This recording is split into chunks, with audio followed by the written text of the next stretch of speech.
আসসালামু আলাইকুম।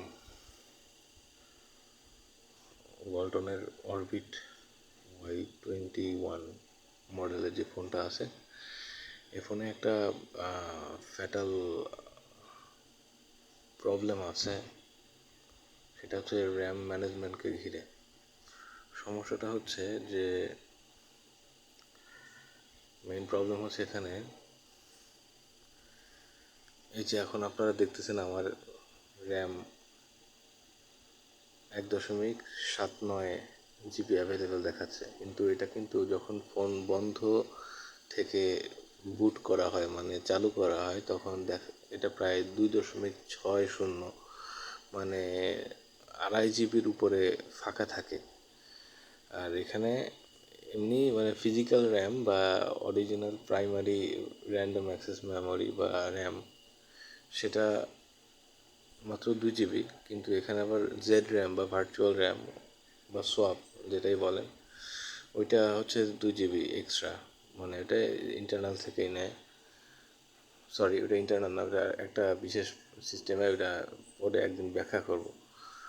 তো জেড র্যাম যেটা, সেটা হচ্ছে 2 জিবি সাইজ। ওটা ওটা আসলে মেইন ফিজিক্যাল র্যাম না, ওটা হচ্ছে হেল্প করে জাস্ট কিছু কিছু ক্ষেত্রে। এটা তেমন কার্যকারিতা নাই।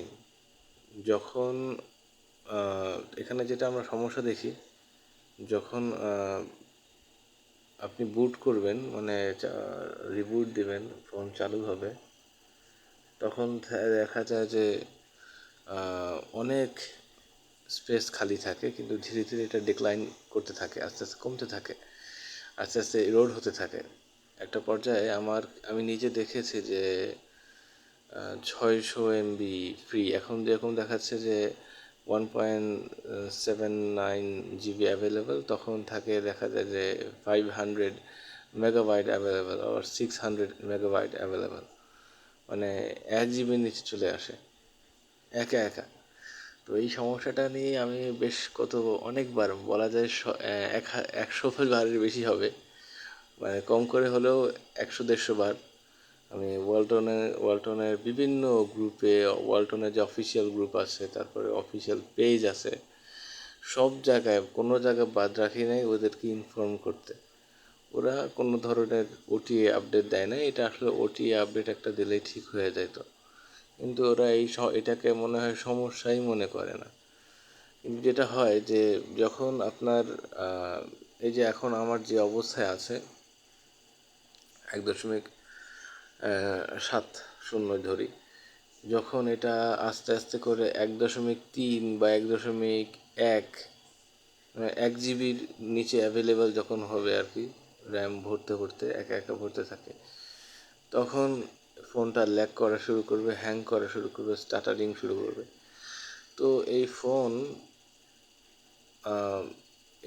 এই সমস্যাটাকে বলা হয় র্যাম লিকেজ।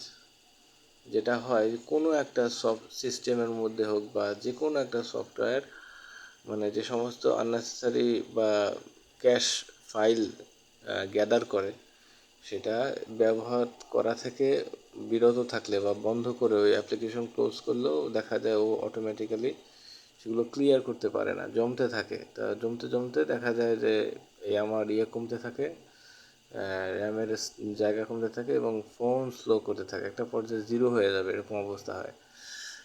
আমি বেশ কয়েকবার আমার এরকম হয়েছে যে যখন 1 জিবির নিচে চলে আসে, 1 জিবির কাছাকাছি থাকে ফ্রি দেখায়, তখন ফিজিক্যাল র্যাম যদি আপনি দেখতে চান, তখন ফিজিক্যাল র্যামে তো আরও কম দেখাবে। যেমন ফিজিক্যাল র্যামে চলেন, ফিজিক্যাল র্যাম হচ্ছে 2 জিবি, সেক্ষেত্রে দেখা যাবে এখন দেখতেছে কি, এখন হচ্ছে 609 MB খালি আছে। তখন দেখা যাবে মাত্র 250 বা 200 MBর নিচে খালি হয়ে যায়। তো ওইরকম একটা অবস্থায় চলে আসে, তখন তো ফোন মারাত্মকভাবে হ্যাং করবে। তো আমার ক্ষেত্রে যেটা হয়েছে যে একজন মানুষ ওই সময় কল দিছে, ফোনটা রিসিভ করছি, সাথে সাথে ফোন রিস্টার্ট করছে একা একা। এই ধরনের অবস্থা হয়, খুবই বিরক্তিকর। আর মানে কোনো সলিউশন পারতেছিলাম না করতে। একটা অস্থায়ী সমাধান যেটা বলতে যাবো ওইটাও অস্থায়ী, ওই একটা মানে ওই কোনো রকম ঠ্যাক সামলানোর জন্য।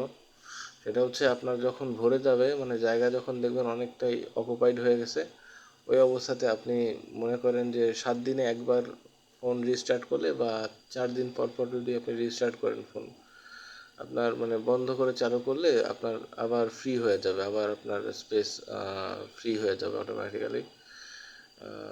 এটা হয় তো। এটা আসলে মানে কোনো ডিপেন্ডেবল কোনো সলিউশন না। তো আমি এটার জন্য অনেক চেষ্টা করছি, অনেক খোঁজাখুঁজি করছি, কোনো সুরাহা পাই নাই কোথাও। তো অবশেষে নিজে নিজেই মানে করলাম যে কিভাবে আসলে এটার সমস্যা থেকে মুক্ত হওয়া যায়। তো আপনারা এখন দেখতে পারতেছেন এই অ্যাপটার নাম হচ্ছে, আমি যে অ্যাপটার মধ্যে ঢুকছি, সিপিইউ ইনফরমেশন। এখানে দেখলে দেখবেন যে এই যে থ্রেশহোল্ড কথাটা লেখা আছে, থ্রেশহোল্ড। এই থ্রেশহোল্ডে 144 MB দেখাচ্ছে, তাই না? এই 144 MB হচ্ছে থ্রেশহোল্ড। এর মানে হচ্ছে আপনার ফোন যখন এই পর্যন্ত চলে আসবে, মানে র্যাম স্পেস অকুপাইড হতে হতে যখন 144 MB ফ্রি দেখাবে, এর নিচে চলে আসবে, মনে করেন 140 MB ফ্রি, মানে অ্যাভেলেবল, ঠিক এখানে যে অ্যাভেলেবেলের এই জায়গাতে যখন 144-এর নিচে যখন চলে আসবে, মনে করেন 130 MB খালি আছে, এরকম অবস্থায় যখন চলে আসবে সিস্টেমের র্যাম, তখন মানে অপারেটিং সিস্টেম থেকেই একটা বিশেষ ফিচার এর মধ্যে মানে এমবেড করা আছে। সেটা হচ্ছে ও সরাসরি তখন সমস্ত ব্যাকগ্রাউন্ড প্রসেসকে হল্ট করবে, সব ধরনের প্রসেসকে হল্ট করবে। মানে হল্ট মানে হচ্ছে মানে বন্ধ করে দেবে, ফোর্স টার্মিনেট করবে। টার্মিনেট করে একদম ক্যাশ ট্যাশ যা আছে সব ক্লিয়ার করে ফেলবে সাথে সাথে। ক্লিয়ার করে একদম বুট করার পর যেরকম একটা অবস্থায় আছে, ফ্রি মেমোরিতে চলে আসে, ঠিক সেই অবস্থাতে চলে আসে। এটাকে বলা হয় থ্রেশহোল্ড। তো এখন আপনি থ্রেশহোল্ডে কীভাবে নেবেন? এই পর্যন্ত যখন আপনার দেখবেন র্যাম ম্যাক্সিমাম মানে এখন তো দেখাচ্ছে যে 70%-এর উপরে ভরা, তাই না? মানে এই হিসাবে সিস্টেম র্যাম বা ফিজিক্যাল র্যামের হিসাবে। তা আপনি কিভাবে করবেন যখন এমনি ওই অবস্থাতে, তখন দেখাচ্ছে যখন এখানে তো দেখাচ্ছে যে 2 জিবির মধ্যে কত 600 MBর উপরে খালি আছে। তো ওই পর্যায়ে যখন হ্যাং হ্যাং করে তখন হচ্ছে আপনার 400 MBর নিচে চলে আসে ফ্রি স্পেস, মনে করেন 300 MB, তখনই আসলে হ্যাং করা শুরু করে, স্লো কাজ করা শুরু করে। তো 300-র কাছাকাছি, 300 যখন খালি থাকে, তো ওই অবস্থাতে তো আসলে চালানো আসলে বিরক্তিকর। তো ওই অবস্থাতে আপনি কিভাবে একদম পুরোপুরি মানে র্যামটাকে অকুপাই করবেন, সব মানে অবশিষ্ট স্পেস কিভাবে করে আপনি মানে ভরবেন। তো সেটার জন্য একটা বিশেষ ব্যবস্থা আছে। আপনি যদি নর্মালি চেষ্টা করেন, মনে করেন এখানে আপনার যত ধরনের অ্যাপ্লিকেশন দেখতেছেন, এখানে যত অ্যাপ্লিকেশন আমার দেখতেছেন, এগুলো যদি আমি সব চালু করি, এগুলো কিন্তু এর একটা বিশেষ সিস্টেম আছে, বিশেষ পদ্ধতি আছে। দেখবেন যে ব্যাকগ্রাউন্ডে সব অ্যাপ্লিকেশন চালু রাখে না, ও দেখবেন কিছু বন্ধ করে ফেলাবে। দেখবেন 3টা চালু করতে যাওয়ার সাথে সাথে দেখবেন যে মাঝখানে 2টা রেখে আরেকটা বন্ধ করে ফেলাইছে, আরেকটা ক্লোজ করে ফেলতেছে। মানে ধরে রাখতে পারে না, র্যামের জায়গা নেই, এমনি সিস্টেম র্যামের জায়গা নেই, এই কারণে বন্ধ করে ফেলে। তা আপনি কীভাবে ওই থ্রেশহোল্ডে নেবেন, মানে 144-এ কীভাবে একদম ফোর্স করবেন যে মেমোরি ওই পর্যন্ত মানে ইউজেজ লেভেল ওই পর্যন্ত কীভাবে নেবেন? তো সেটার জন্য একটা বিশেষ অ্যাপ্লিকেশন আমি অনেক খোঁজাখুঁজি করে আবিষ্কার করি। এই যে এটার নাম হচ্ছে র্যাম ইটার, ঠিক আছে? এই র্যাম ইটারটা ডাউনলোড করবেন, এটা আপনি প্লে স্টোরে পাবেন। আবার এই সিপিইউ ইনফরমেশন, এটা আপনি প্লে স্টোরে পাবেন। তো এখন যেটা করবেন, এই যে র্যাম ইটার, এটা ঢুকবেন ওইরকম অবস্থায় যাওয়ার পর, তা এরপর আপনি কি করবেন, জাস্ট স্টার্ট অল সার্ভিস। আশা করি দেখতেছেন এই স্টার্ট অল সার্ভিস, এটা আপনি চাপবেন। এটা ক্লিক করলে দেখবেন আস্তে করে ও সবগুলো সার্ভিস না হলেও প্রায় 7টা সার্ভিসের মতো চালু করতে পারে। এখান থেকে যেরকম সার্ভিসগুলো দেখছেন, এখানে অটোমেটিক্যালি 7টার মতো চালু করতে পারে। আসলে এই 7টা চালু করার মধ্যেই ওর মানে অবশিষ্ট স্পেস যা খালি থাকবে, 6টা 7টা চালু করলেই ও মানে ভরে যায়। তো এই অবস্থায় আপনি কী করবেন, এই যে অ্যাপটার মধ্যে ঢুকবেন। তো এটার মধ্যে ঢুকে দেখবেন যে ঠিক এইখানে আপনার খালি কমতেছে, এই জায়গাটা খালি কমতেছে, মানে এই যে ঠিক 144 না, দেখবেন 130 হয়ে গেছে, 130, 120, আবার দেখবেন যে আবার 300 করে ফেলছে, মানে যখন ওই পর্যন্ত চলে যাবে সাথে সাথে সব বন্ধ করে ফেলায়। দেখবেন আপনার ফোন মানে আপনার ইউআই মনে হবে যে নতুন করে লোড করতেছে সব কিছু, ব্যাকগ্রাউন্ডে যত এমনকি স্পিড মিটার সব কিছু বন্ধ করে ফেলবে। আমি এখন যদি এটা চালু করি, আমি যদি এখন এই যে স্টার্ট অল সার্ভিস যদি চালু করি, আমার এই যে ব্যাকগ্রাউন্ডে যে আমি রেকর্ড করতেছি স্ক্রিন রেকর্ডার দিয়ে, সেটাও বন্ধ হয়ে যাবে, কিছু থাকবে না। এই জন্য চালু করতে পারতেছি না আপনাদের, নাহলে লাইভ দেখাতে পারতাম। তখন কি করবে, একদম আবার 2.3, 2.4, মানে একদম ফোন চালু হওয়ার পর যে অবস্থায় থাকে ওই অবস্থায় নিয়ে যাবে তাড়াতাড়ি। তো ওই অবস্থায় নিবে কি না ওইটা আপনি তখন কি করবেন, মানে আপনি যখন দেখবেন যে থ্রেশহোল্ডকে ক্রস করছে, মানে 144কে ক্রস করছে, এর নিচে চলে গেছে, 144-এর নিচে এখানে চলে গেছে, তখন আপনার তেমন কোনো কাজ নেই, আপনি জাস্ট খালি যে স্টপ অল সার্ভিসে চাপ দেবেন, এই যে স্টপ অল সার্ভিস। নাহলে কিন্তু আপনি ব্যাকগ্রাউন্ড থেকে এটা বন্ধ করতে পারবেন না, সহজে ঝামেলায় পড়বেন। তারপর এভাবে করে কেটে দেবেন। তারপরে আপনি দেখবেন যে সব কিছুই মানে বন্ধ করবেন, যত ধরনের অ্যাপ আছে যেরকম, তখন দেখবেন ঠিক এইখানে আপনার এই জায়গাটায় দেখবেন যে আবার 2.3 GB ফ্রি চলে আসছে, এবং আপনার ফোন চালু করার পর যেরকম ফাস্ট থাকে ওই রকম পারফরমেন্স আবার ব্যাক করছে। তো পুরো প্রসেসটা আসলে 2 মিনিট 3 মিনিটের বেশি লাগে না করতে, যদিও আমার বলে বোঝাইতে অনেক সময় লাগতেছে। তো এটা যখন হবে এরপরে আপনি আবার সিম্পলি সব কাজ করতে পারবেন। তারপরে এখানে একটা সমস্যা হয় যেটা আমি খেয়াল করছি, যে এটা যখন করি আবারও প্রায় 3-4 ঘন্টার মধ্যে আবারও দেখা যায় যে এই যে দেখেন, এই যে 1.80 GB, মানে ওই 2.3 থেকে বা 2.4 GB থেকে আবার 1.8 বা 1.7 খুব তাড়াতাড়ি চলে আসে।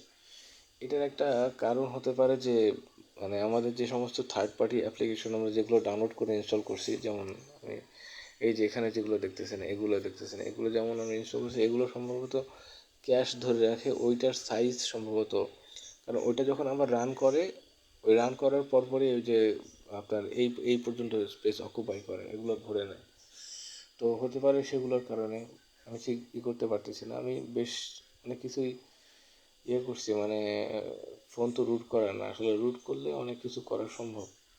এটা এমনও হতে পারে যে জেড র্যামের কারণে কোনো সমস্যাটা হচ্ছে, এই যে র্যাম ম্যানেজমেন্টের যে ইস্যুটা, এটা আসলে ওয়ালটনকে অ্যাড্রেস করছি, তো ওরা একটা ছোট্ট ওটিএ আপডেট দিলে ঠিক হয়ে যায়, কিন্তু ওরা এটা করতেছে না।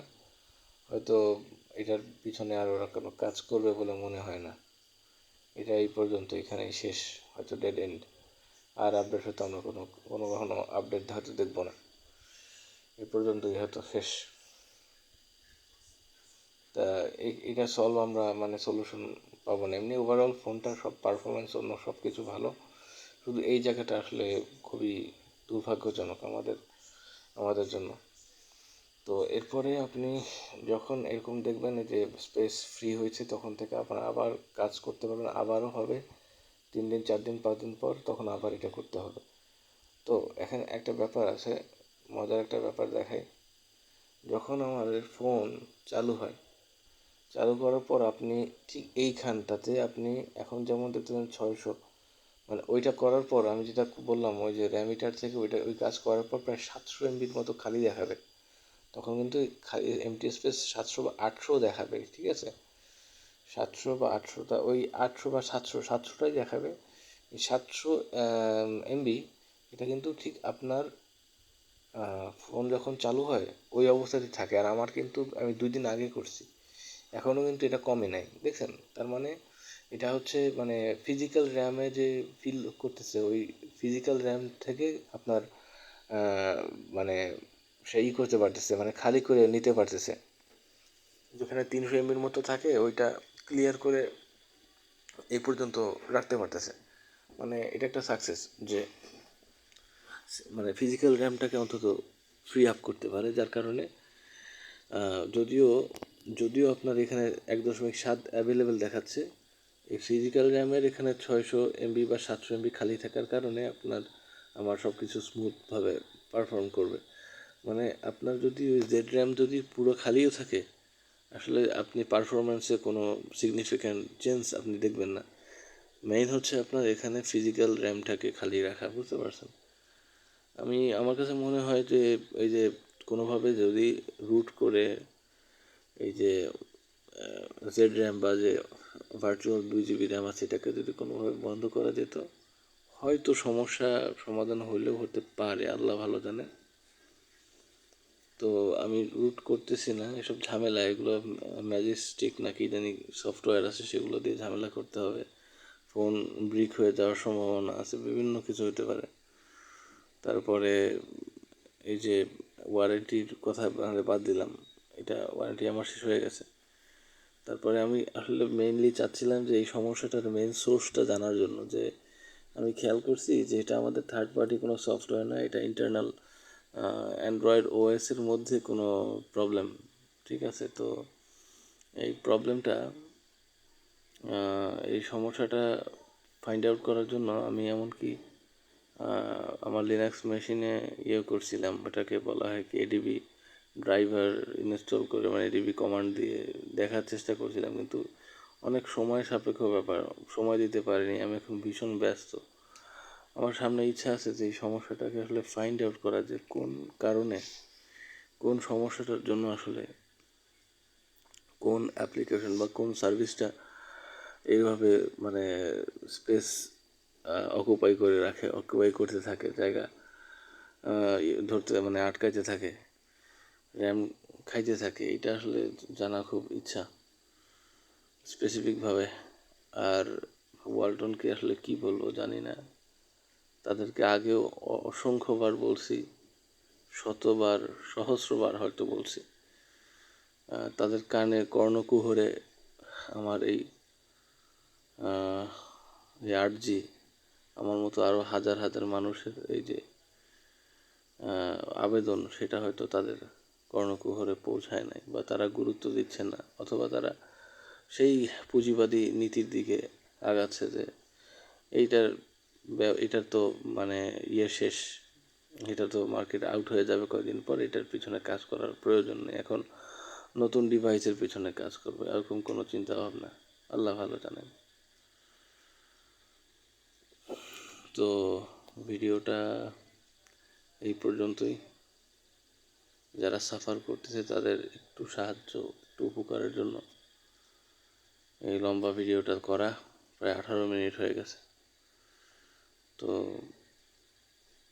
আমার এই চ্যানেলে আসলে কোনো রকমের কমার্শিয়াল পারপাসের জন্য তৈরি করা না, আমি আসলে রেগুলার কোনো ইউটিউবার না,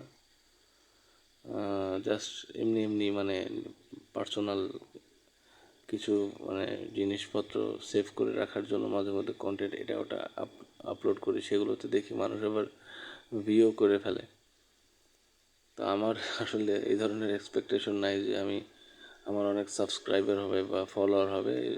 এই জন্য আপনাদেরকেও বলি, আমার চ্যানেলকে সাবস্ক্রাইব করার প্রয়োজন নেই, লাইক দেওয়ারও প্রয়োজন নেই, জাস্ট শুধুমাত্র আপনার নিজের উপকারটা পাইলেই হয়েছে, এতটুকু। তো আল্লাহ হাফেজ, আসসালামু আলাইকুম রহমতুল্লাহ।